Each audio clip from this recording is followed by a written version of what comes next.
चलिए, good evening everyone. तो बेटा देखिए, हमारा चैप्टर मनी चल रहा था, ठीक है, जिसमें ऑलरेडी हम काफी कुछ डिस्कस कर चुके हैं।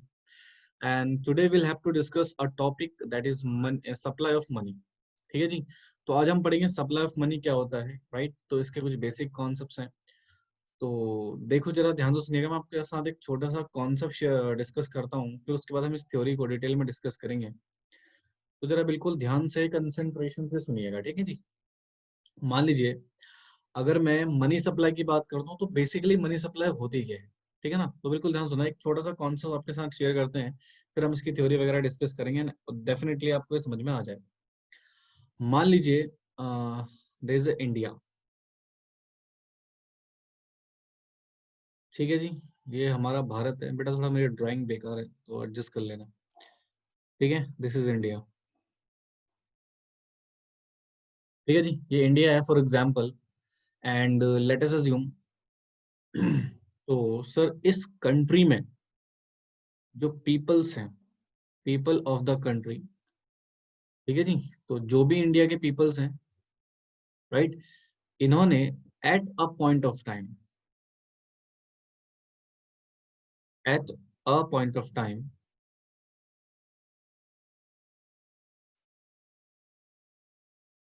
जो भी करेंसी होल्ड कर रखी है, ठीक है जी, ध्यान सुनेगा प्लीज। जो भी करेंसी होल्ड कर रखी है बेटा, चाहे वो इन फॉर्म ऑफ कैश हो, चाहे वो in form of demand deposit हो, यानी कि चाहे आपने कैश के फॉर्म में अपने पास होल्ड कर रखी हो या फिर आपके डेफिनेटली बैंक में जो पैसा जमा रहता है वो, तो कहते हैं sir definitely eight a point of time अगर मैं किसी क्वांटिटी को मेजर करता हूँ तो वो एक तरह से क्या कहलाता है बेटा, मेरा स्टॉक। तो इन शॉर्ट अगर मैं बात करूं तो लोगों के पास जो पैसा होल्ड है, जिसको हम बोल सकते हैं स्टॉक ऑफ मनी, या मैं ये कह सकता हूँ पूरे देश के पास जो मनी का स्टॉक है, राइट।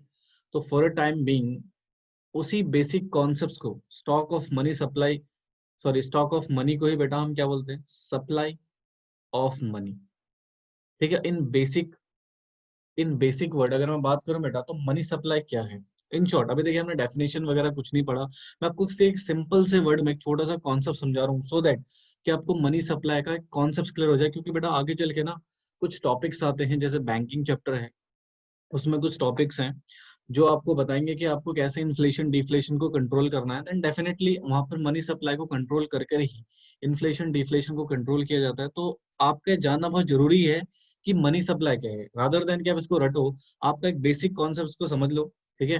तो इन शॉर्ट अगर मैं बात करूं मनी सप्लाई क्या है, तो मनी सप्लाई क्या है सर, लोगों के पास जो पैसा होल्ड है इन form of cash, right, eight a point of time, in form of cash हो गया या इन फॉर्म ऑफ डिमांड डिपॉजिट हो गया, जो भी कैश आपने होल्ड करा हुआ है, हार्ड कैश हो चाहे बैंक डिपॉजिट हो वगैरह वगैरह, जो भी आपने होल्ड कर रखा है with yourself, that is stock of money. तो उसी स्टॉक ऑफ मनी को फॉर अ टाइम बीइंग हम सप्लाई ऑफ मनी कहते हैं, ठीक है जी, at a point of time. तो मान लीजिए सर कोई नई करेंसी इशू हुई, फिर उस टाइम पे जो भी स्टॉक होगा, टोटल स्टॉक, उसी को हम मनी सप्लाई के नाम से जानते हैं। तो this is the basic concept कि मनी सप्लाई बेसिकली होती क्या है। एक जनरल पॉइंट ऑफ व्यू से मैंने आपको समझाने की कोशिश कर रहा हूँ बेटा, कि money supply is nothing just a stock of money which is basically held by people of the India. तो इंडिया के लोगों ने बेटा जो पैसा होल्ड कर रखा है बेटा इन फॉर्म ऑफ कैश या इन form of demand deposit, right, this is basically called supply of money. तो दैट मीन्स इसीलिए बेटा उसको बोला था स्टॉक कॉन्सेप्ट, क्योंकि हम एक पर्टिकुलर पॉइंट ऑफ टाइम पे इस डेटा को मेजर कर रहे हैं, राइट। इसको नोट कर लो बेटा, एंड आई होप सो कि आपको ये समझ में आ गया हो। प्लीज इसको नोट कर लीजिए। अब जरा इसकी डेफिनेशन देख लेते हैं बेटा। तो हेडिंग डालिए supply of money, supply of money. तो इसको थोड़ा सा हम डिटेल में डिस्कस करते हैं। तो चलिए स्टार्ट कीजिए। कहते हैं supply of money is a stock concept, supply of money is a stock concept. क्या होता है बच्चे, एक स्टॉक कॉन्सेप्ट है, ठीक है। कहते हैं it refers to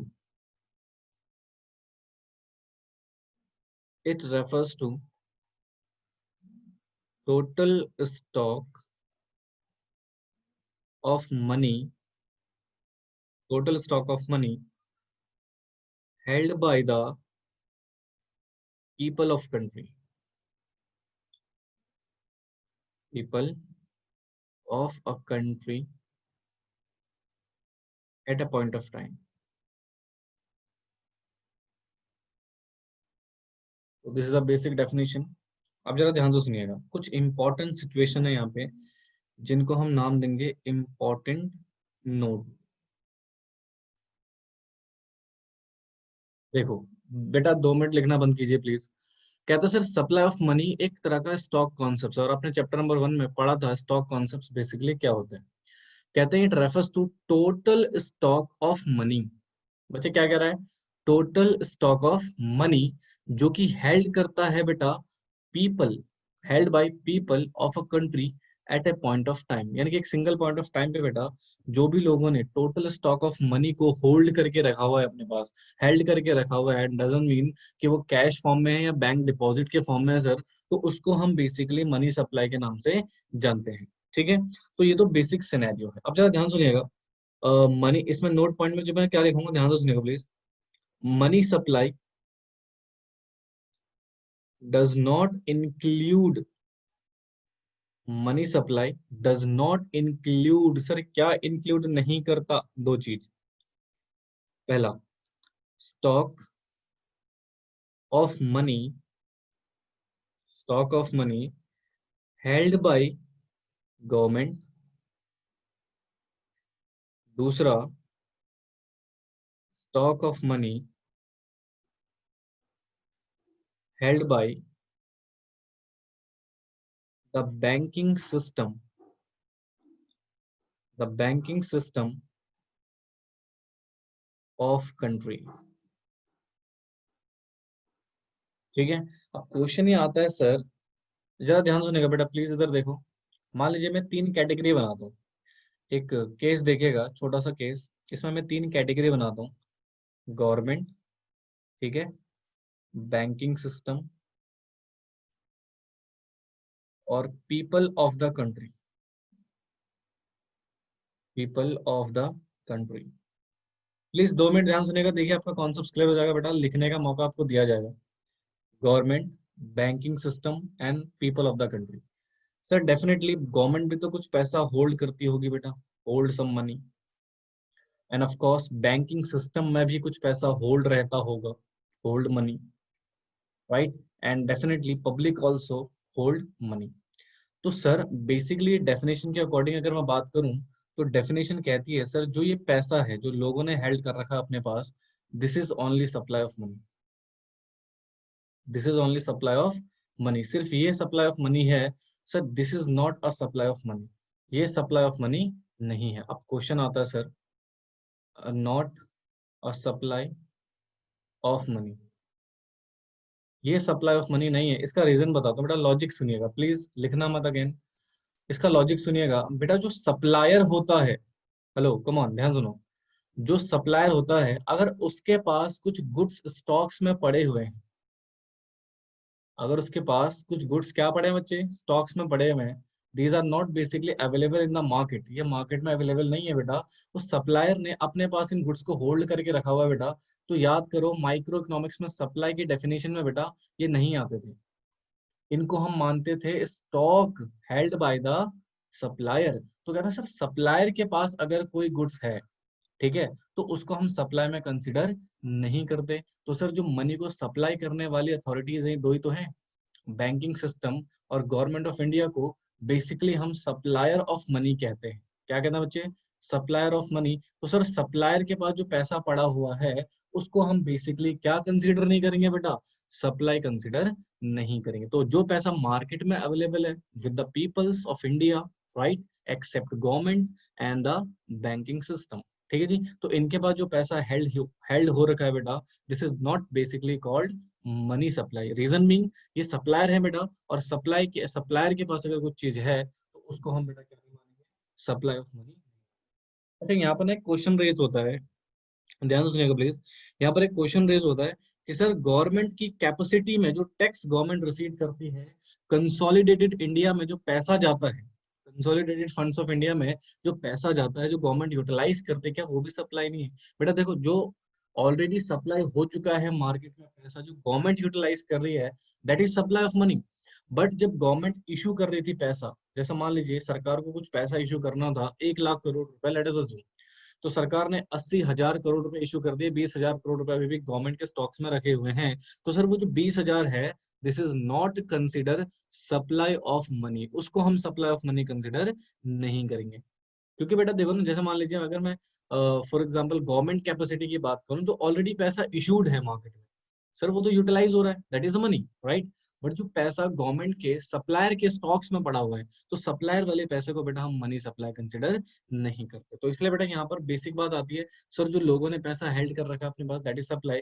but supply include नहीं करता है सर जो गवर्नमेंट के पास मनी का स्टॉक पड़ा हुआ है वो, और जो बैंकिंग सिस्टम में बेटा मनी का स्टॉक पड़ा हुआ है वो, इन दोनों को बेटा हम मनी सप्लाई में इंक्लूड नहीं करेंगे। ठीक है जी। तो this is the basic concepts and I hope so कि आपको समझ में आया हो। ठीक है, इसको फटाफट से नोट कर लीजिए बेटा, अगर कोई डाउट हो तो प्लीज यू मे आस्क। इसको नोट कर लो बेटा फटाफट से। हेलो, चलिए हेडिंग लिखो बेटा एक, मेजरमेंट ऑफ मनी सप्लाई।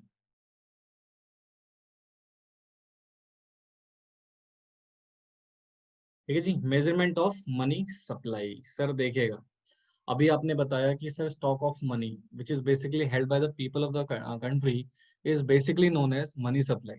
ठीक है, अभी हमने यही पढ़ा था मनी सप्लाई के डेफिनेशन में। सर हमें कैसे पता लगेगा कि देश में कितनी मनी सप्लाई अवेलेबल है, कितना मनी अवेलेबल है? तो उसके लिए बेटा कुछ मेजरमेंट्स हैं। इन शॉर्ट अगर मैं सिंपल लैंग्वेज में बोलूँ तो कुछ मेथड्स हैं, राइट, जिनके जरिए हम मनी सप्लाई को मेजर कर सकते हैं। तो देखिए, कहते हैं इन इंडिया, ठीक है जी, in India there are four alternatives, there are four alternative measure of money supply, of money supply, popularly known as,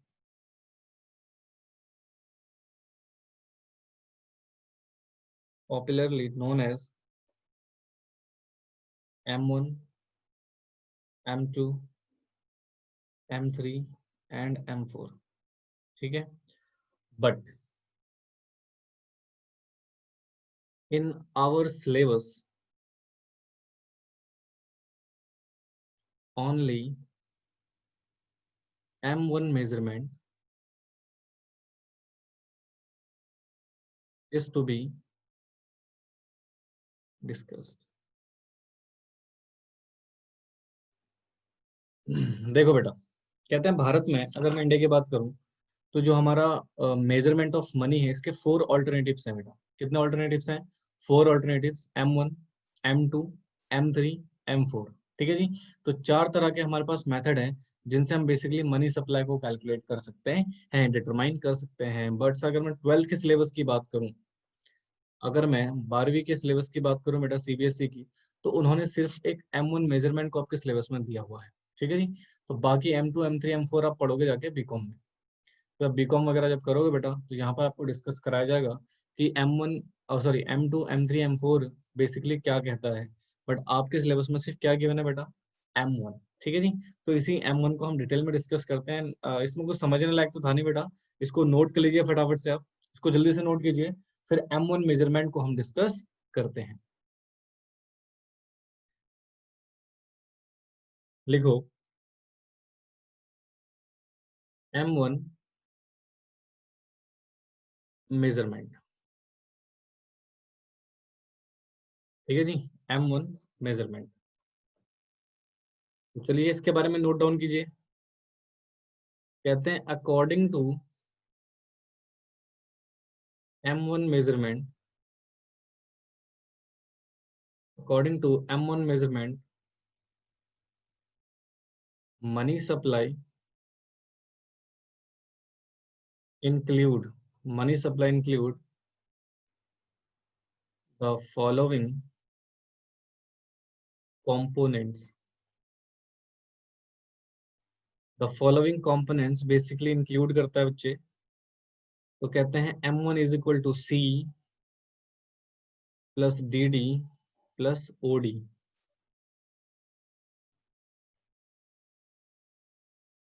ठीक है, ये बेसिकली एक तरह से आप फॉर्मूला भी कह सकते हैं बेटा इसको। ठीक है, अब क्वेश्चन आता है सर यहाँ पे C stand for, it refer to currency held by the public. It include coins as well as paper notes. ठीक है जी, this is the first point. फिर कहते हैं डीडी, तो DD refer to demand deposit of the people, demand deposit of the people with the commercial bank, with the commercial bank। कहते हैं these are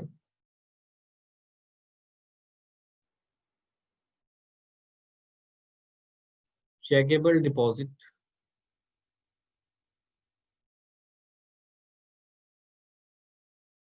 which can be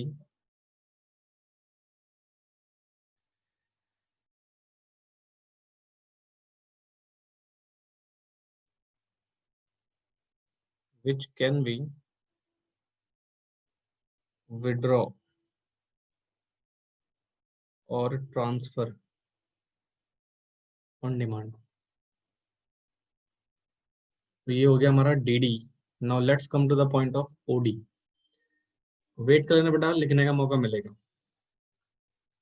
कहते हैं these are other deposit which include, ठीक है, which include, ये तीन चीजें include करता है बेटा। पहला कहते हैं demand deposit with Reserve Bank of India of PFIs। दूसरा कहते हैं demand deposit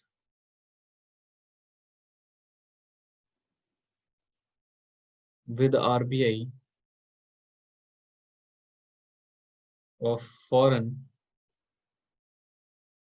central bank and foreign government. Third आता है बच्चे हमारे पास demand deposit of international financial institution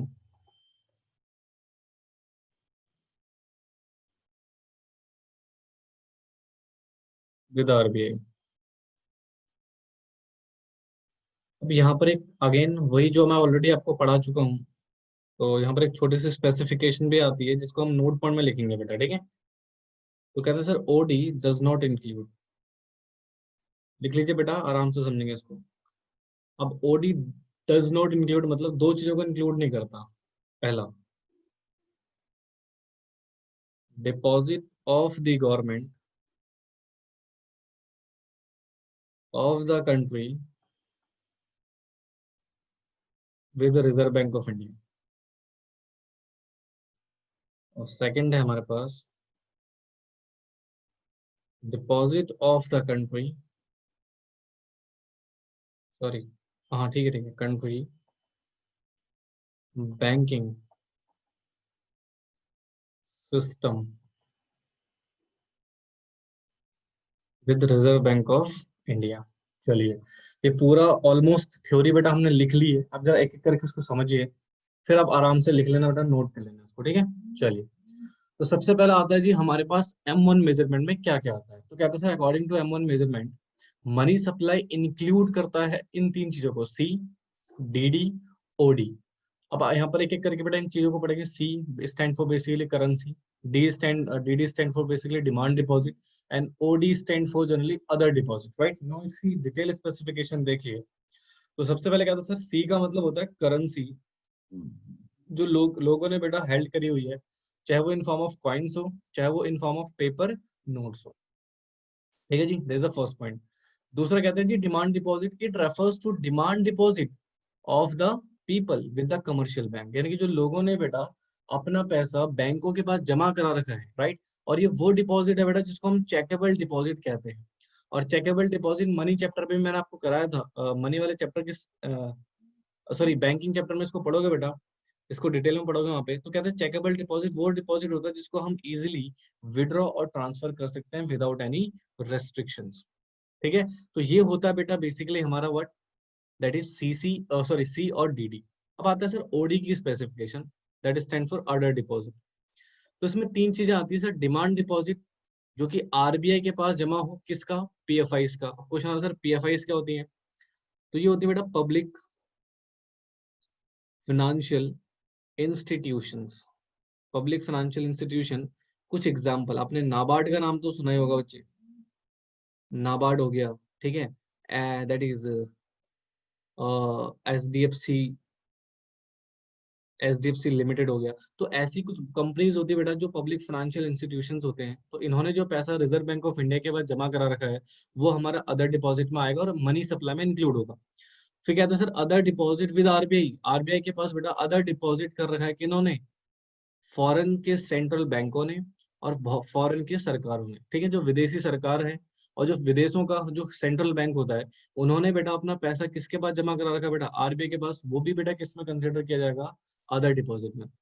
और जो इंटरनेशनल फाइनेंशियल इंस्टीट्यूशन होते हैं, like example IMF, international monetary fund, और दूसरा वर्ल्ड बैंक, ठीक है। इन्होंने अगर अपना पैसा रिजर्व बैंक ऑफ इंडिया के पास जमा करा रखा है बेटा, उसको भी हम कंसिडर करेंगे किसमें, दैट इज अदर डिपॉजिट में। तो तीन लोगों का, एक तो पीएफआईस का डिपॉजिट आरबीआई के पास, फॉरेन सेंट्रल बैंक या फॉरेन गवर्नमेंट ने बेटा जो पैसा जमा करा रखा है आरबीआई के पास, या इंटरनेशनल फाइनेंशियल इंस्टीट्यूशन का जो पैसा रिजर्व है, जमा है आरबीआई के पास। सर इन टोटल करेंसीज के समीशन को अदर डिपॉजिट कहा जाता है और it is include in the M1 measurement. अब इसमें से दो चीजें इंक्लूड नहीं होती, ओडी में कुछ चीजें इंक्लूड नहीं होती। पहला demand deposit of government with RBI, और डिमांड डिपॉजिट कहाँ का बेटा, जो बैंकिंग सिस्टम में यूज हो रहा है वो अगर आरबीआई के पास जमा है। लाइक यहाँ पर एग्जांपल लिख सकते हो आप, CRR, cash reserve ratio, banking chapter में पढ़ो बेटा इसके बारे में।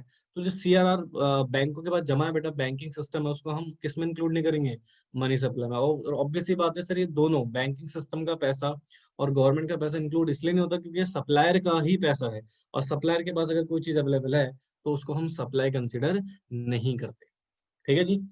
तो चलिए अब फटाफट से बेटा इस वाले पॉइंट को नोट कर लीजिएगा, इसको नोट कर लो बेटा फटाफट से, और इसको भी नोट कर लीजिएगा, ठीक है जी। इसको नोट कर लो बेटा फटाफट से।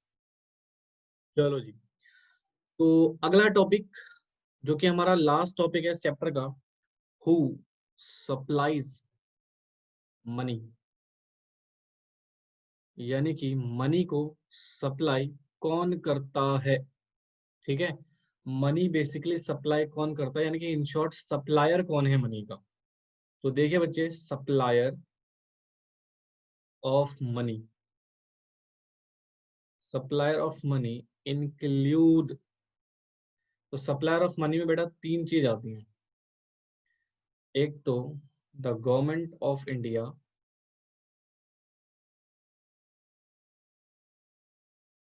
ठीक है जी, द गवर्नमेंट ऑफ इंडिया। दूसरा central bank of the country.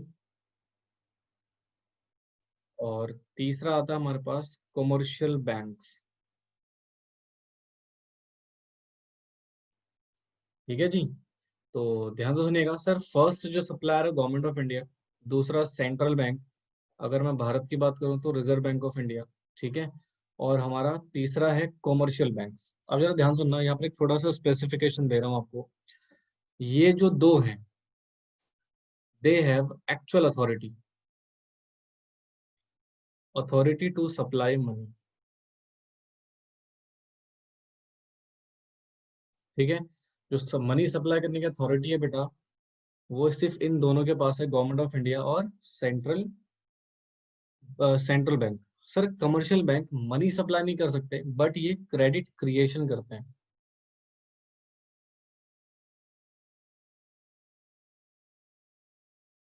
Credit, या you can say money creation. और इसका कंप्लीट प्रोसेस, जो कंप्लीट प्रोसेस है, वो हम करेंगे चैप्टर नंबर 5 बैंकिंग में। तो बैंकिंग चैप्टर में बेटा पूरा प्रोसेस हम इसको पढ़ेंगे, मनी क्रिएशन क्या होता है, राइट, मनी क्रिएशन क्या है या क्रेडिट क्रिएशन क्या है। तो कमर्शियल बैंक बेसिकली बेटा एक्चुअल मनी सप्लाई मार्केट में नहीं कर सकता, वो मनी क्रिएशन करता है। मनी क्रिएशन कैसे होगा बेटा, चैप्टर नंबर 5 में बैंकिंग चैप्टर में हम पढ़ेंगे, जब कमर्शियल बैंक के बारे में मैं आपको पढ़ाऊंगा। बट अभी हमें इन दो के बारे में डिस्कस करना है कि गवर्नमेंट कैसे मनी सप्लाई करती है और सेंट्रल बैंक ऑफ इंडिया कैसे मनी सप्लाई करता है। ठीक है जी, तो फटाफट से बेटा इसको नोट कीजिए, बस चैप्टर हमारा खत्म होने वाला है ये। इसको जल्दी से आप नोट करो फटाफट से बेटा। फिर एक एक करके गवर्नमेंट ऑफ इंडिया वाला सिनेरियो और सेंट्रल बैंक ऑफ इंडिया वाला सिनेरियो हम डिस्कस करेंगे। हालांकि गवर्नमेंट वाला पॉइंट मैं आपको प्रीवियस क्लास में भी समझा चुका हूँ फिएट मनी के जरिए। अगर आपने ढंग से पढ़ा होगा बेटा वो रिकॉर्डिंग्स वगैरह, तो फिएट मनी के हिसाब से बेटा मैं इसको ऑलरेडी आपको पढ़ा चुका हूँ, बट अगेन थोड़ा सा इसमें आप देखेंगे। ठीक है, इसको फटाफट से नोट करो बेटा। तो एक बार ये भी डिस्कस कर लेते हैं। तो यहाँ पर लिखिए आप reserve Bank of India.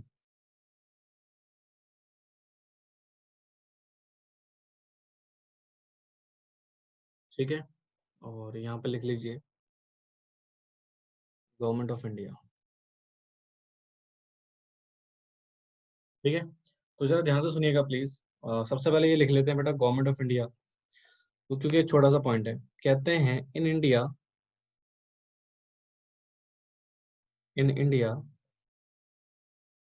It is ministry ministry of finance that issued 1 rupee notes 1 rupee notes and all the coins.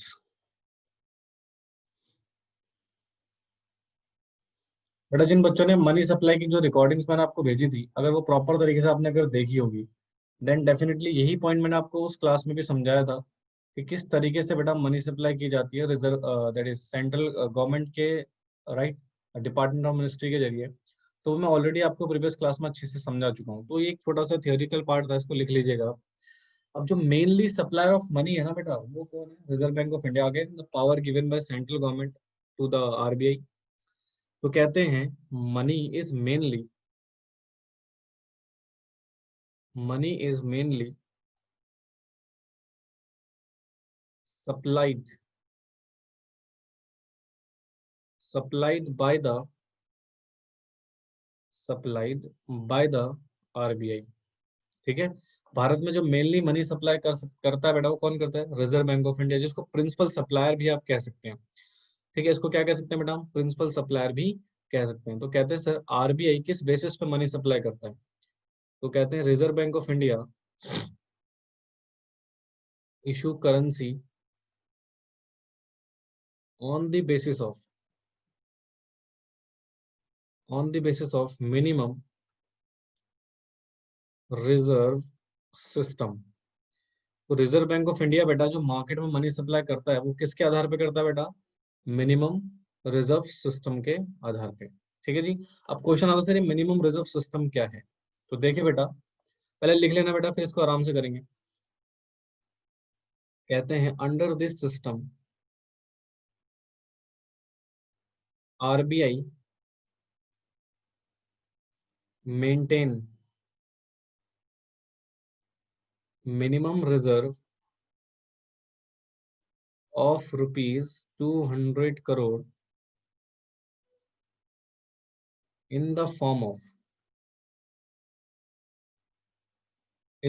of gold and foreign securities।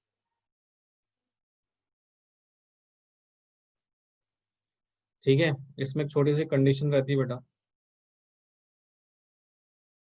Condition रहती है of this reserve value of the gold must be ₹115 crore. ठीक है जी, तो चलिए 2 minute ध्यान से सुनिएगा बेटा। कहते हैं सर बेसिकली इंडिया में supplier of money, right, government of India, commercial banks and reserve Bank of India करती है। कमर्शियल बैंक का मैं आपको सिचुएशन बता चुका हूँ बेटा ऑलरेडी। गवर्नमेंट इंडिया डिटेल में हम प्रीवियस क्लास में ऑलरेडी डिस्कस कर चुके थे बेटा। तो जितने भी 1 रुपए के नोट होते हैं और सारे कॉइन्स हैं वो भारत सरकार की मिनिस्ट्री ऑफ फाइनेंस करती है बेटा। ठीक है, अब जो मेनली सप्लाई है, अदर जो करेंसी बच गई, तो मार्केट में आपको मेनली तो अदर करेंसी मिलेंगे बेटा, तो वो इशू करे जाते हैं रिजर्व बैंक ऑफ इंडिया यानी कि आरबीआई के जरिए। तो कहते हैं money is mainly supplied by the RBI, और आरबीआई को बेटा हम प्रिंसिपल सप्लायर भी कहते हैं। क्या कहते हैं बच्चे? Principal supplier of money. ठीक है जी, तो कहते हैं सर आरबीआई जब करेंसी इशू करता है, ऐसा नहीं बेटा आपके पास मनी दैट इज अंधाधुन मनी सप्लाई कर दो, ऐसा भी नहीं है। आपको मनी सप्लाई करनी पड़ती है विद इन अ रूल, एक सिस्टम के तहत। उस सिस्टम को कहते हैं मिनिमम रिजर्व सिस्टम। मतलब सर इस मिनिमम रिजर्व सिस्टम में क्या है बेटा, यहाँ पर आरबीआई को अपने पास मिनिमम रिजर्व रिक्वायरमेंट रखना पड़ता है, उसके बाद ही Reserve Bank of India market में मनी सप्लाई कर सकता है। ठीक है, अब मिनिमम रिजर्व कितने का सर? सर 200 करोड़ रुपए का। कितने का बेटा?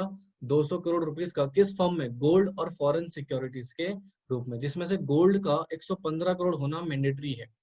यानी कि सर 200 करोड़ का रिजर्व होना चाहिए आपके पास, उसके बाद ही आप क्या कर सकते हैं बेटा, करेंसी मार्केट में जारी कर सकते हैं। और ये 200 करोड़ का जो रिजर्व है वो आपको कैश फॉर्म में नहीं बोल रहा है, किस फॉर्म में बोल रहा है? गोल्ड और फॉरेन सिक्योरिटीज के फॉर्म में आपके पास होना चाहिए, तभी आप मार्केट में करेंसी इशू करने के लिए एलिजिबल है। अगर ये मिनिमम रिजर्व आपने मेंटेन करके नहीं रखा तो बेटा डेफिनेटली आप मार्केट में करेंसी इशू नहीं कर सकते। ठीक है, तो आई होप सो बेटा आपको समझ आ गया होगा। With this the chapter of money is over here. Chapter खत्म हो गया बेटा हमारे यहाँ पे इसके साथ ही। ठीक है, तो आई होप सो आपको समझ में आया हो। अगर किसी बच्चे को कोई भी डाउट है तो प्लीज आप मेरे से पूछ सकते हैं। इसको नोट कर लीजिए बेटा फटाफट से। तो आज की क्लास यहीं पे समाप्त करते हैं बेटा, ये चैप्टर हमारा समाप्त हो गया, इसको नोट कर लो फटाफट से। Note it down fast.